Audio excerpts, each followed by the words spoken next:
People mock China's coastal guard ship collided with a warship while driving away Philippines vessels in law enforcement operations. In my previous video, I said that the Filipinos should wake up. Many people then asked me, isn't China embarrassed? Yes, a Chinese coastal guard ship was involved in a collision, and China acknowledged it. We're not India. We believe in facing facts and telling the truth. It is when it is. But is that the end of the matter? What do you think China will do next? Who will benefit? The Filipino people or corrupt Filipino politicians?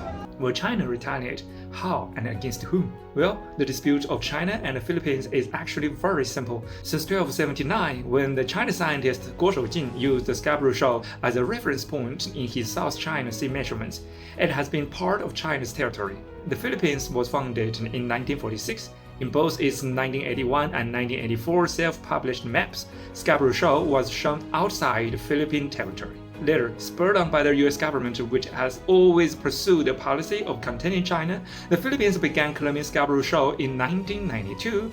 They have been stirring up trouble for 33 years until now. Why fight over such a tiny island?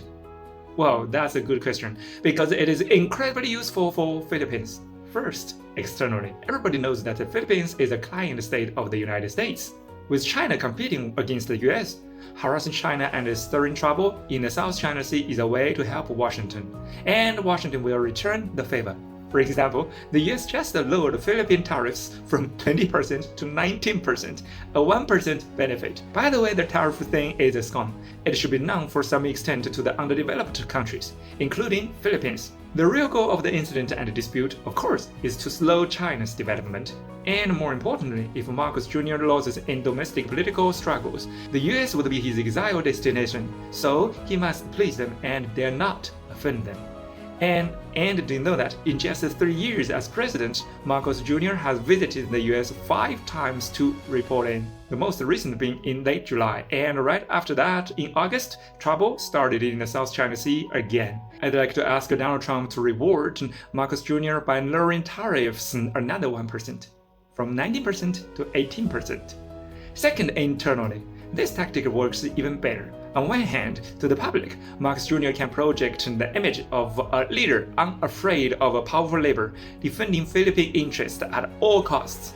At the same time, he diverts public attention from domestic problems toward an external enemy, taking the political high ground to suppress opponents. Marcos Jr. just lost the midterm elections, and this victory against China makes it easier for him to engage in corruption while placing loyalists in key positions. And of course, this also means less energy spent fighting corruption, less investment in building their country, and less effort to improve the lives of ordinary Filipinos. Compared to the Philippines, China's military power is overwhelming.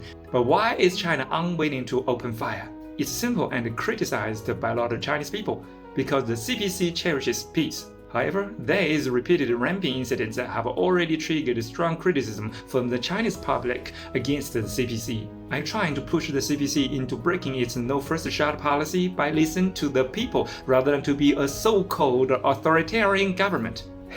By the way, is the Philippines a democratic country or a hereditary country? Why the father and son are both presidents? And then what? The Filipinos will suffer the misery of war while Marcos Jr. takes his billions of dollars and enjoys life in the US. But where the ordinary Filipinos can go? I am Chinese, I love peace. China has not fought a war in nearly 50 years. If you are all so eager for war, why not go to free Palestine? Follow me, another perspective to see the world.